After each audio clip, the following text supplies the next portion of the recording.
Primero que todo, gracias a la escuela, gracias Mafe, gracias María Gabriela por el espacio y gracias Diego por estar aquí. Y gracias a los que están ahí por el Zoom. Esto de hablar a la cámara o hablar aquí al público me cuesta un poquito, así que voy a estar intentando, bueno, mover entre las mudas y leer, ¿no? ¿Qué vamos a hacer hoy? El día de hoy, la escuela quería que nosotros hiciésemos algo llamado discursos de impacto, ¿no? Y obviamente, por ser la escuela de economía, quería que lo hiciésemos dirigido a lo que es la economía en sí. Mi deber aquí, o lo que yo voy a hacer el día de hoy, es tratar de pasarlo por todo lo que es un buen discurso, un buen orador, los tipos de discursos, tipos de oradores, con la intención luego de llevarlo o especificarlo a lo que es la economía en sí, ¿no? Entonces, es discursos de impacto, cómo generar discursos de impacto, cómo generar discursos con propósito y con efecto, aplicados para discursos económicos específicamente. Esta es un poco la agenda que vamos a ver el día de hoy, es qué es un discurso, para qué sirve un discurso o las funciones del discurso, objetivo de un discurso, tipos de discurso y tipos de orador, que son dos cosas distintas. El discurso es el contenido, el fondo, mientras que el orador es quien le da la forma.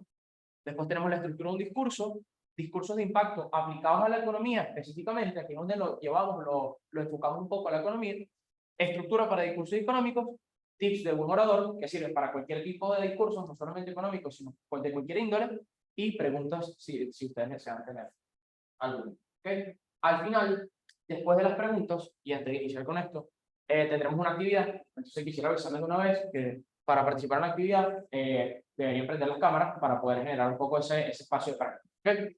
Entonces, para iniciar, ¿qué es un discurso? ¿No? Si nos vamos a lo netamente ya escrito, según el diccionario de Oxford, un discurso es un enunciado o conjunto de enunciados con que se expresa de forma escrita u oral un pensamiento, razonamiento, sentimiento o deseo.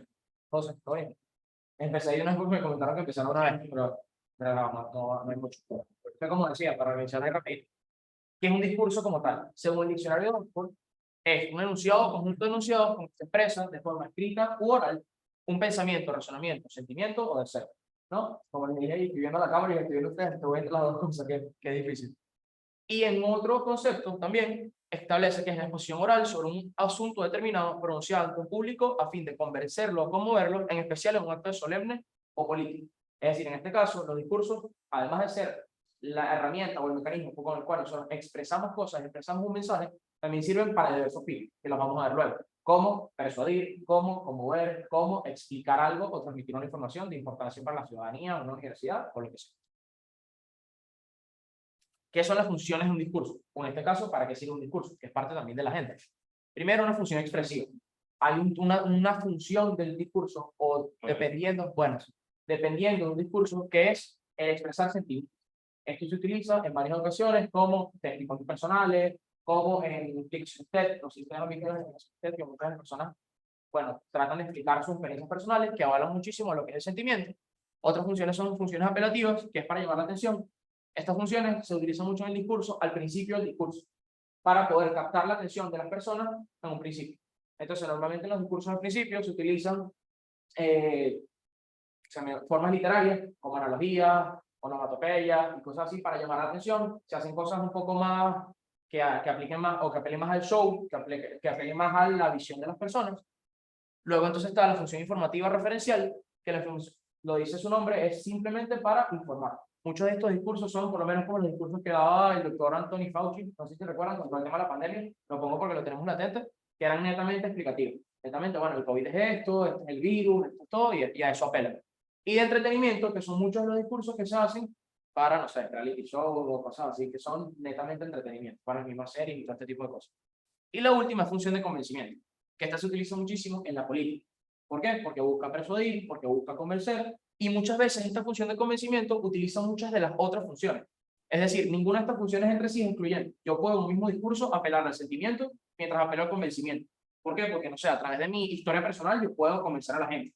Si yo les digo que si yo me lanzo de esta ventana y me caigo, me voy a partir la pierna porque a mí me pasó, estoy apelando al sentimiento, pero además apelo al convencimiento. Entonces, ninguna de estas funciones son excluyentes entre sí.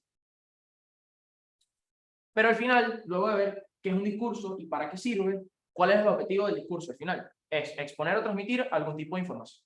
Tan simple como eso.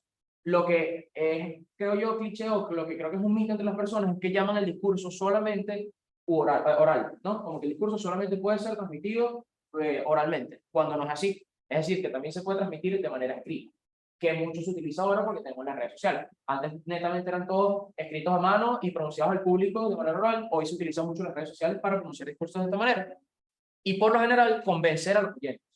Porque esta es la única manera, convenciendo a los oyentes es la única manera de que tú logres las otras cosas. Si tú convences a los oyentes, captas su atención. Si tú convences a los oyentes, apelas a los sentimientos. Si tú convences a los oyentes, puedes explicarles y que llegue el mensaje, que es el objetivo también final entonces del discurso. Más allá de entonces, pasamos a lo que son los tipos de discurso. Los tipos de discurso tienen dos grandes subgrupos, por así decirlo.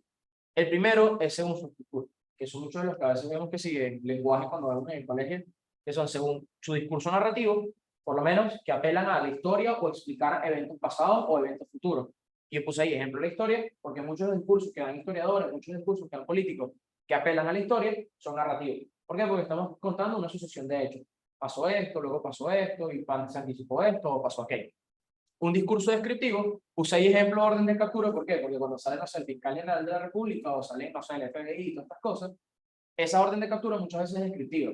Mira, este criminal tiene tal estatura, con tal el físico, el pelo, el cabello, todo este tipo de cosas, eso es un discurso descriptivo. Es decir, apela a describir cualquier cosa. En este ejemplo yo puse orden de captura, pero puede servir, no sé, en una poesía o en un discurso artístico, lo que sea, describir el paisaje, o qué sé yo. Digamos, busca describir algo. Discurso expositivo, puse presentación de un producto, porque muchas veces el discurso positivo lo que busca es eso. O sea, no redundo ahí porque es exactamente eso. Es exponer algún tipo de información, algún tipo de producto, algún tipo de servicio. Busca transmitir información que es relevante para el público o a la audiencia a la que le está comunicando.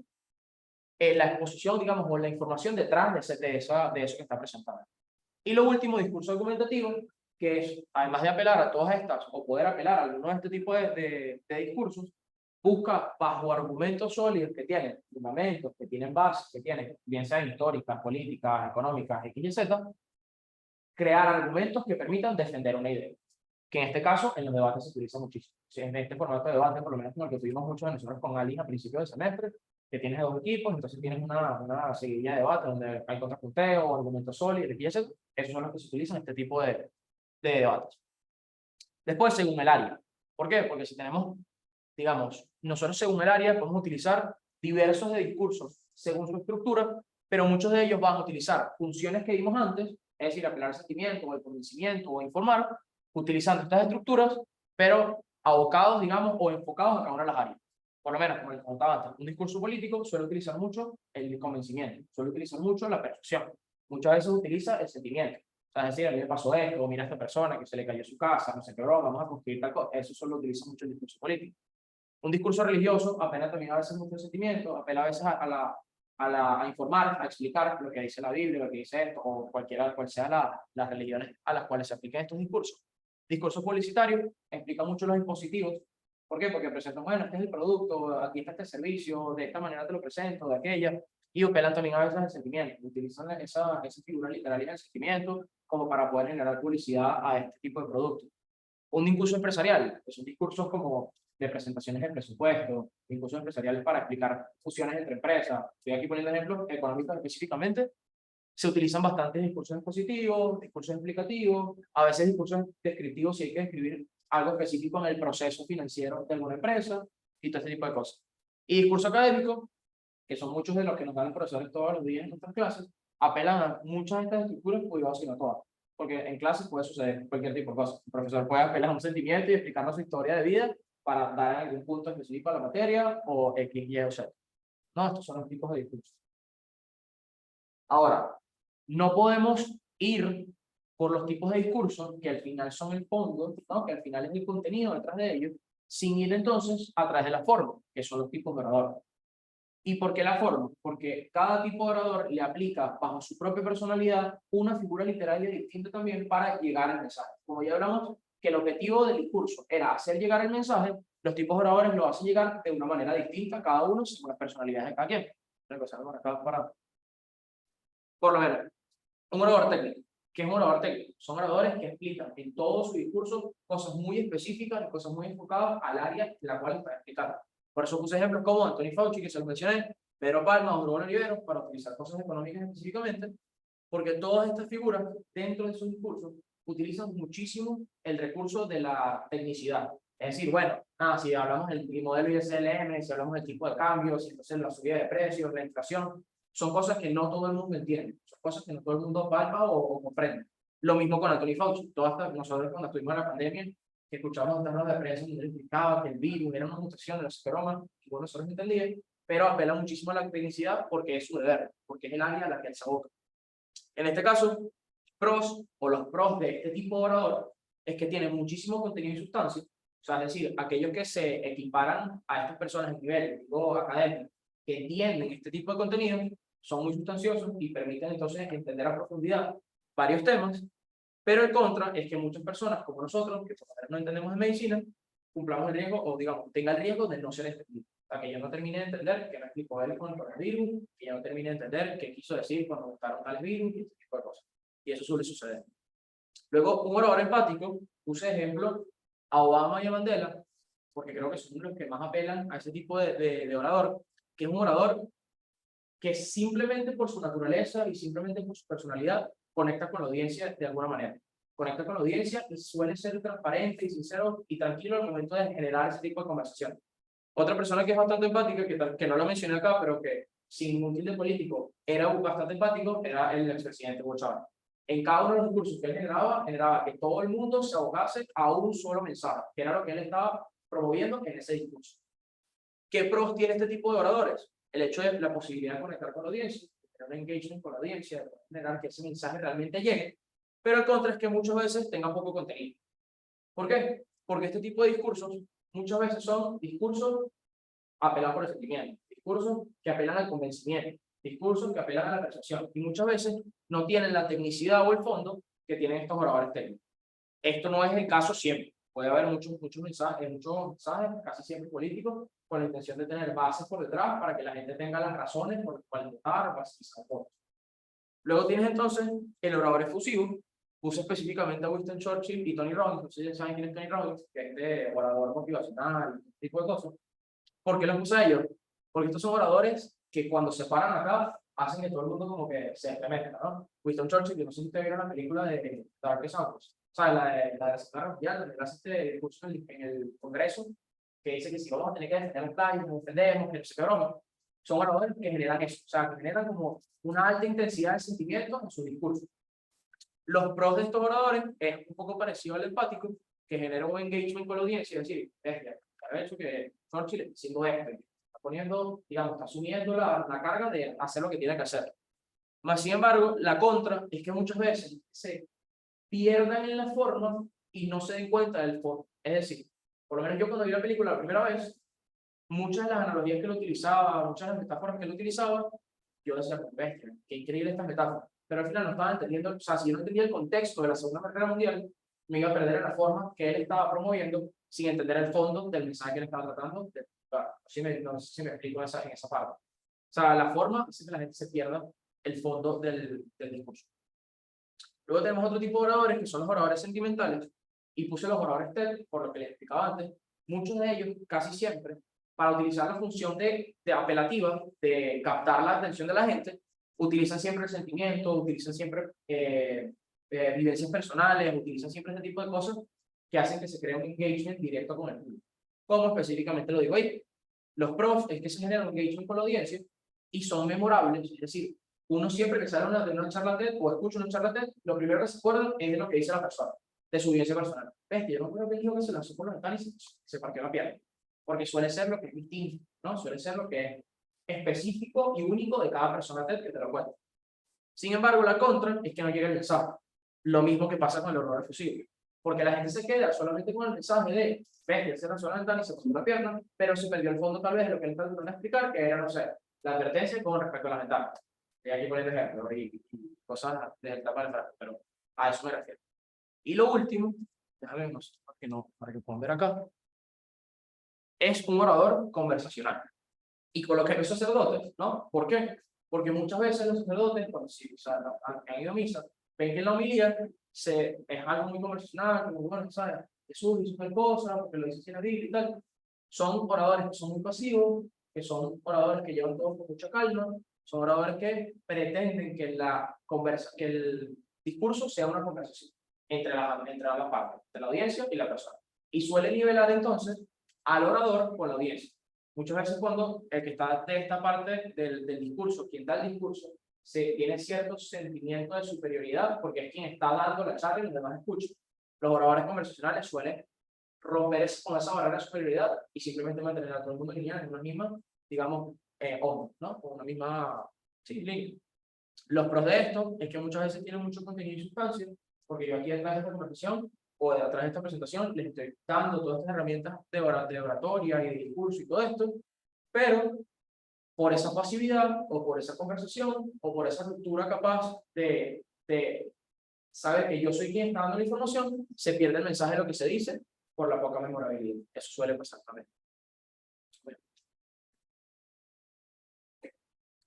Entonces, que creo que esto es lo más importante, más allá de todas las bases que les puedo dar antes para entender las funciones y los tipos de oradores, los tipos de discursos, esto creo que es lo más importante que se llevarían ustedes para poder entender cómo poder generar un discurso o estructurar un discurso, ¿no? Para la redundancia. La primera gran subdivisión parte de estas tres palabras, que son introducción, desarrollo y desenlace. Es decir, todo discurso tiene que tener una introducción, un desarrollo y un desenlace. ¿Para qué? Para que la gente no se pierda en el discurso y para que la gente tenga el hilo conductor del discurso. Es decir, porque el discurso no sea disruptivo, que no lleve muchos mensajes y muchos objetivos, sino que tenga solo un objetivo que permita que la gente lo entienda el paso a paso. Pero dentro de cada subdivisión, de cada división, mejor dicho, hay subdivisiones. Y estas subdivisiones son las partes del discurso clásico que fueron establecidas en la retórica ad Herennium, que fue un tratado que reúne todos estos principales, digamos, puntos o aspectos de cómo generar un discurso y el oratorio, ¿no? Entonces, en la introducción específicamente, quien está dando el discurso busca de alguna manera generar estas dos cosas, el exordio y el narratio. El exordio es que el orador busca captar la atención del público. Esto lo he mencionado varias veces porque es netamente importante que al momento de yo entrar acá o quien sea el discurso, logre captar la atención de su público de alguna manera. Como le dije antes, metáforas, analogías, o agarro y hago un show, le pego a la mesa, todo el mundo voltea, pero la idea es que todo lo que se haga tenga un propósito luego para el outcome que vaya a tener entonces el discurso. Y el narratio, que es que el orador presenta el tema a tratar en el discurso, ¿no? En esta introducción, la gente, digamos, o el orador busca que la gente se contextualice, es decir, que la gente entre en el contexto en el cual está tratando de explicar. Por el ejemplo, el ejemplo de Anthony Fauci. Empezar los discursos diciendo, bueno, entendemos este ambiente en el que estamos de pandemia, todo el mundo tiene que estar en sus casas, todo el mundo tiene que tener las mascarillas si se quiere ver, todo el mundo tiene que generar este tipo de cosas y estás contextualizando a la persona en el discurso. ¿Y por qué esto es netamente necesario? Porque ustedes, cuando vinieron al curso, sabían que iba a ser un curso de discursos, ¿no? Para la redundancia, curso de oratoria. Pero quien llega ahorita, entra por la puerta, se sienta acá, el que está dando el discurso tiene el deber de contextualizar a la persona en lo que va a dar, de meterla o de ahogarla a este mensaje que va a dar luego. Luego con el desarrollo se deberían lograr tres cosas: el divicio, el confirmatio y el refutatio. Primero, el orador desarrolla su punto de vista y defiende su teoría o argumento sobre la cuestión tratada. Es decir, ya lo contextualicé. Ya entendí entonces qué es el código. Ya les expliqué cuál era el problema, la problemática o el ambiente en el que estamos. Ahora entonces yo, como Tony Coach, explico mi punto de vista sobre esto y qué es lo que deberíamos hacer. ¿Por qué? Porque soy doctor, porque soy esta persona o esta cabecilla que entiende toda esta tecnicidad detrás de esto y establezco mis argumentos y mi punto de vista. Luego el confirmatio es que el orador expone sus argumentos y las pruebas sobre las que se fundamentan. Estas dos van de la mano, porque el desarrollar mi punto de vista lleva consigo el desarrollar los argumentos para, ¿no? Y los argumentos que me dan a mí entonces la razón, porque le dan al que está dando el discurso las razones detrás de lo que está diciendo. Y el refutatio es que el orador presenta las pruebas que rechazan los demás argumentos contrarios al suyo. Él mismo hace, digamos, el que da el discurso, el orador, da los puntos de vista y sus argumentos y asimismo también explica por qué los otros puntos de vista pudiesen estar erróneos, ¿no? Y no con la intención de generar un conflicto, sino simplemente basado en datos, basado en información, basado en toda la fundamentación que el orador tenga. Y por último, el desenlace logra una sola cosa, que es el conclusión, que es que el orador plantea las conclusiones de lo expuesto y los pasos así, ¿no? Entonces, una vez yo contextualizo a la persona, les doy la información, les presento la problemática, presento los argumentos, los puntos de vista, le digo a la gente por qué esto está sucediendo, y luego entonces cierro con un llamado a la acción, por así decirlo, pasos a seguir. Los pasos a seguir normalmente en este tipo de discursos de Anthony Fauci eran, por favor utilicen su mascarilla, por favor eviten el contacto físico, por favor eviten salir. Esos eran los pasos a seguir. Esa era la conclusión que cierra todo el discurso. Ahora, ¿cómo nosotros extrapolamos absolutamente todo lo que ya vimos antes? Es decir, las funciones, los tipos de orador, los tipos de discurso y la estructura para generar discursos de impactos para la economía. Primero, unos tips específicos y creo yo que bastante importantes para los discursos específicos de economía. Primero, ser preciso, ¿no? Debes poner un tema y sus argumentos de manera que pueda ser comprendido por la audiencia. Esto lo coloco aquí de primero porque es netamente importante que nosotros como economistas tengamos la posibilidad de traducir esos aspectos técnicos que nosotros tenemos en la cabeza a la manera más simplificada posible para la audiencia. Y más en una cosa tan importante como la economía. Y más tan importante como la economía en nuestro país, ¿no? Muchas personas no entienden muchas de las explicaciones que se dan. Cuando la gente habla de tipo de cambio, la gente solamente sabe que es como que la tasa o el numerito al cual cambio bolívares por dólares o al revés. Pero no entienden lo que está detrás de él. No entienden por qué sube o por qué baja. Lo mismo con la inflación. No entienden por qué el tema de la inflación. No entienden cómo algo que está pasando tan lejos como Rusia y Ucrania está generando un impacto en todo el mundo y está generando que aquí suban los precios. Entonces, por eso es importante que todos los discursos económicos sean precisos y sean posibles, o sea, que generen la posibilidad de que todo el mundo los compre. Lo otro es que sean verificables. Debe basarse en hechos comprobables que justifiquen y den validez del discurso, salvo en algunos casos como el discurso religioso o artístico. Específicamente en economía, es importantísimo que haya validez. Para eso se generan muchas veces en programas econométricos el tema de las proyecciones, como para tratar de generar cierta certeza con lo que está por venir. Se generan el tema de las bases de datos, se buscan los datos en los bancos centrales, para que los discursos tengan una base o un fundamento detrás que explique o que haga que se entienda el análisis que el economista está dándole detrás a eso. Luego que sea especializado, debe hacer foco en un área y estar dirigido a la audiencia idónea que pueda interpretarlo y sea utilizado. En este caso, pareciera que el tema de preciso y especializado se contradice, sin embargo, no es así, por el hecho de que al tú generar un discurso preciso y lo estás dirigiendo a la audiencia idónea, generas que la gente pueda interpretarlo con mayor facilidad, ¿no? Entonces, este paso se genera primero antes de aquel, para que sea digerible para las personas. En este caso, para los economistas, muchas veces tienen distintas audiencias. Bueno, por lo menos, no sé, con analítica, genera estos foros de fin de año, muchas veces la audiencia que va para esos lugares son emprendedores, empresarios, personas que tienen cierto conocimiento de lo que está pasando en la economía venezolana. Entonces ahí el foco de especialización puede ser un poco más alto que lo que yo debería tener, por lo menos con el público general, con las personas que no saben. Y estructurado, debe organizar la información de manera clara y ordenada para ser interpretado por los clientes o lectores. Esto es importantísimo no solo en los discursos de economía, sino en cualquier tipo de discurso. Seguir la estructura que vimos antes de introducción, de desenlace y final, que permita que la gente siga el hilo conductor del discurso, porque si no la gente se pierde. Y versátil, que pueda transmitirse a la audiencia de forma oral. Puse ese versátil porque hoy en día, con las redes sociales o con la existencia de las redes sociales, es netamente importante el uso de la versatilidad para el transmitir los discursos, ¿no? Exacto. Ahora, los discursos económicos, de lo que he podido ver, o sea, estuve analizando, yo trabajé en analítica, y ahí forma parte de Julio Olivero, Pedro Palma, o sea, una cantidad de economistas grandes de la economía venezolana.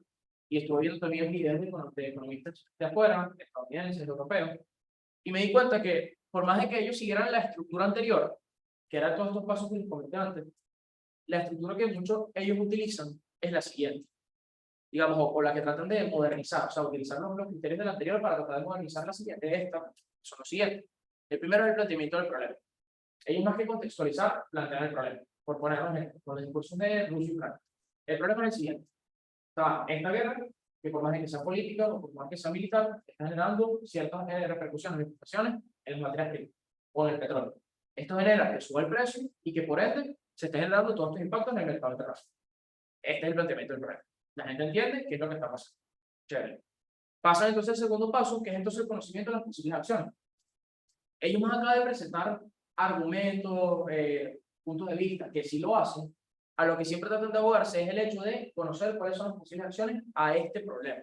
Es decir, Ya que está pasando esto de Rusia y Ucrania, las siguientes acciones pueden ser, no sé, utilizar a la ONU para que lleve a los campos azules y genere tal cosa en la guerra, o agarrar a cada uno, agarrar a la OTAN y generar que cada uno de los militares de la organización y con los militares de los países cercanos al conflicto generen tal cosa en la región, hablar con los bancos centrales de cada país para que bajen las tasas o suban las tasas de interés, qué sé yo, y generar posibles acciones con respecto al planteamiento de ese problema.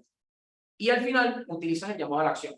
Pero el llamado a la acción no solo a audiencia, como hemos comentado antes, sino el llamado a la acción absolutamente a todas las partes involucradas que mencionó en las posibles acciones. Es decir, un llamado de atención, un llamado de acción a la ONU, un llamado de acción a los posibles gobiernos. No solamente a que ejecuten estas acciones, porque un economista no tiene la posibilidad de decir, bueno, vamos a centrar, ve y ejecútala, sino a instar a las personas a generar las conversaciones para generar esas cosas. Así ahí me expliqué, tenía sentido lo que estaba comentando. Por último, es, digamos, de total importancia que sin importar las funciones, sin importar el tipo de estructura o lo que sea, siempre se generen estos tips, ¿no? O siempre se utilicen estos tips, mejor dicho, al momento de los discursos. Lo primero es hablar con claridad. No solamente con lo que les mencionaba antes de ser preciso, sino al momento de una persona modular, una persona conversar, digamos, al momento netamente lingüístico. El hablar con claridad no solamente confiere o solamente está atado al tema de la modulación, este tipo de cosas, sino también con la gesticulación. O sea, yo al utilizar las manos de alguna manera o de otra, genero un mensaje en las personas. Si yo hablo muchísimo así, genero un mensaje de superioridad, un mensaje muy político. Nos hemos dado cuenta que casi todos los políticos hablan de esta manera, casi todos de aquí, dejan una mano muerta aquí, ¿no? Eso genera ciertos sentimientos. Si yo hablo con las manos abiertas, acá, y les explico esto acá, estoy generando transparencia, sinceridad, no estoy ocultando nada. Si muchas personas hablan sin manos, no generan nada. Generan que estoy mintiendo, que a lo mejor me estoy reservando algún tipo de información. Esto no lo digo yo, no lo invento yo, sino estudios científicos que permiten identificar, según la gesticulación, qué es lo que transmiten a las personas o la audiencia que escuchan. Lo segundo es tener claro el fin del discurso. Esto no puedo repetirlo más, y cada vez que me va a tocar o cada vez que me da la oportunidad de dar este curso, doy o hago mucho énfasis en esto, que es que si no se tiene ese hilo conductor lineal, como mencioné, y es disruptivo, el discurso no tiene ningún impacto. Y si vamos al título del curso, que era de discursos de impacto, no estamos llegando entonces al objetivo que queríamos lograr, que era expresar a nuestros clientes. Si nosotros no seguimos estas estructuras anteriores, o no generamos alguna especie de estructura parecida a esa, el mensaje pierde sentido, porque la gente se pierde en lo que está tratando de promover. Si no nos deja claro que el problema es Rusia y Ucrania, que las acciones a tomar son, no sé, batir a Rusia con ciertas operaciones militares, y luego están llamando la acción a los países que están cercanos al conflicto para hacer eso, la gente pierde entonces y pierde el mensaje sobre las posibles acciones que tienen que ejecutar. Entonces, si planteamos un problema, luego planteamos posibles acciones, y luego lo que queremos es invitar a que esas acciones se ejecuten, si la gente no las entiende, se ejecuta. En un tercer paso, es capacidad de memoria retentiva. ¿Por qué esto es importante? Porque al final cuando uno está generando un discurso, sea expositivo, sea apelativo, sea persuasivo, lo que sea, uno siempre tiene que apelar a la memoria retentiva de la información que se tiene. O sea, yo por lo menos estoy acá y yo solamente coloqué estas palabras específicas o claves, más no coloqué toda la información de lo que yo iba a decir acá en la pantalla. Eso pasa en un discurso político, eso pasa en un discurso positivo, eso pasa en un discurso académico. Es decir, el orador tiene no solo que manejar el tema, sino tener la capacidad de memoria retentiva para poder expresar el mensaje sin necesidad de tener que estar leyendo lo que sea. El cuarto es sincero y congruente. Es muy, pero muy importante, más que la congruencia también, la elocuencia. Es decir, que tengas la capacidad de que todos tus argumentos de alguna manera estén interconectados para generar un mensaje o hacer un propósito del que hablamos al principio, que era expresar un mensaje, una acción, un objetivo, ¿no? Y el último es sin miedo. Es decir, quien se para de dar un discurso, sea como sea, siempre tiene que quitarse los tabúes del miedo. Porque si no, no llega el mensaje por el simple hecho del miedo, por el simple hecho de quedarse pegado, por el simple hecho de como que no poder expresarse con tranquilidad o con una conversación, se pierde el mensaje. Estos son los 5 tips para un orador y con esto entonces, creo que si no estoy equivocado, cierro entonces. Tanto los que están en el Zoom como ustedes que están acá, gracias por venir. No, al final no se pudo dar porque tuvo muchos problemas como que técnicos y todo esto, no vino mucha gente, estaban también otros en clase y él hizo el intento de ir hasta los salones y todo a llamarlos para que vieran, pero bueno, eso es lo importante. Yo lo que quería entonces era utilizar luego, como el ustedes no habían llegado para estar en Zoom, que quería generar una actividad luego de esto. Ustedes tienen tiempo, se tienen que ir ya. No, no. O sea, la actividad es la siguiente, se las explico también una vez a los de Zoom para que sepan. La idea es que nosotros, yo tengo varios escenarios, escritos en mi computadora, ¿no? Y la idea es enfrentarlos a ustedes como que uno a uno, con los que están en Zoom también, y pedirles a ustedes que hagan un discurso de algún tipo utilizando alguna forma. Es decir, no sé, le pido a José, agarra y da un discurso político, pero vas a apelar netamente al sentimiento. Y vas a hablar acerca de, no sé, Rusia y Ucrania. ¿No? Entonces, yo aquí te doy, no sé, unos 15 o 20 segundos para pensar. Ahí estoy apelando a tu memoria retentiva de ver qué tanto conoces del tema y ver qué tanto puedes decir.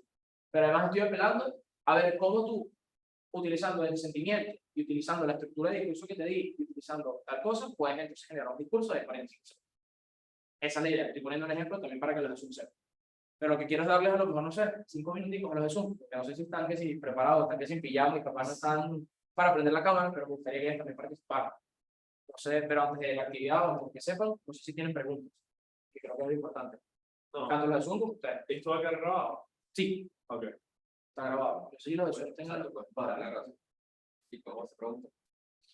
No sé, ¿le damos las preguntas grabadas? No. Tiene que ser lo peor. No. Ok, entonces déjame. La paro aquí, ¿no?